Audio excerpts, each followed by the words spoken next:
Challenge কাপে বসুন্ধরা কিংসের কাছে হেরে নিজেদের সম্পর্কে একটা ধারণা পেয়েছে ঢাকার ঐতিহ্যবাহী ক্লাব মোহামেডান। মৌসুমের শুরুতে ঘরোয়া ফুটবলের টুর্নামেন্টের প্রথম ট্রফি হাতছাড়া হলেও ফেডারেশন কাপ ও লিগের শিরোপা নিয়ে বড় স্বপ্ন বুনছে সাদা কালোরা।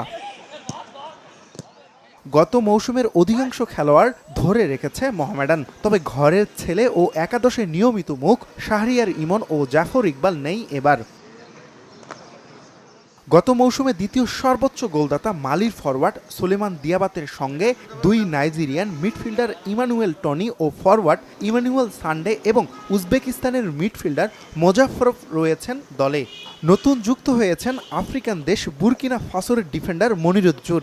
দেশিদের মধ্যে আছেন জাতীয় দলে ডাক পাওয়া গত মৌসুমে সেরা গোলরক্ষকের পুরস্কার জেতা সুজন হোসেন, বিশ্বকাপ বাছাই পর্বে অস্ট্রেলিয়ার বিপক্ষে খেলা ডিফেন্ডার মেহেদী মিঠু।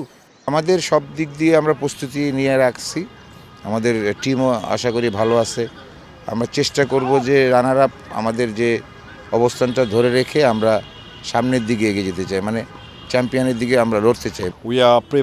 এটা ফুটবল, আমরা চ্যাম্পিয়ন হওয়ার জন্য লড়ব। গত মৌসুমে দলের জন্য গোল করেছিলাম, এবারও এমন লক্ষ্য থাকবে। সুযোগ পেলে একটা, দুইটা কিংবা তিনটা গোল করব। বসুন্ধরা টিস্যুতে ছাড়ের ছড়াছড়ি। বসুন্ধরা টিস্যু নিয়ে এলো নিশ্চিত ছাড়।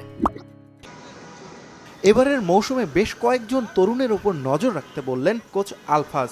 এর মধ্যে বয়সভিত্তিক দলে খেলা সৌরভ, মিন্টু ও শান্ত রয়েছে। বাফুফে একাডেমি থেকে উঠে আসা মইনুল ইসলাম মুইন সব পজিশনে খেলতে পারেন। দলবদলে রহমতগঞ্জ থেকে জুয়েল রানা, শেখ জামাল থেকে রাজীব হোসেন, আবাহনী থেকে আশরাফুল ইসলাম আসিফ, রিয়াদুল ইসলাম রাফি ও রহিম উদ্দিনকে দলে ভিড়িয়েছে মোহামেডান, যা দলের শক্তি আরও বাড়িয়েছে। আমরা চাই যে নিজেরটা নিজে সেরা যতটুকু আছে মানে টিমকে দেওয়ার জন্য। সেই ক্ষেত্রে আমি পজিশনে আমি আগে ছিলাম রাইট উইঙ্গার, এখন অবশ্য লেফট উইং। আমি দুইটাতে স্বাচ্ছন্দ্য বোধ করি, তো ইনশাল্লাহ চাইবো যে টিমকে বেস্ট কিছু দেওয়ার জন্য। লাস্ট ইয়ার আমরা মানে 3টা টুর্নামেন্টে আমরা রানার আপ। এবছর যেহেতু একটা হাতছাড়া হয়ে গেছে, ফেডারেশন কাপ আর লিগ আমরা যেন ভালো কিছু করতে পারি।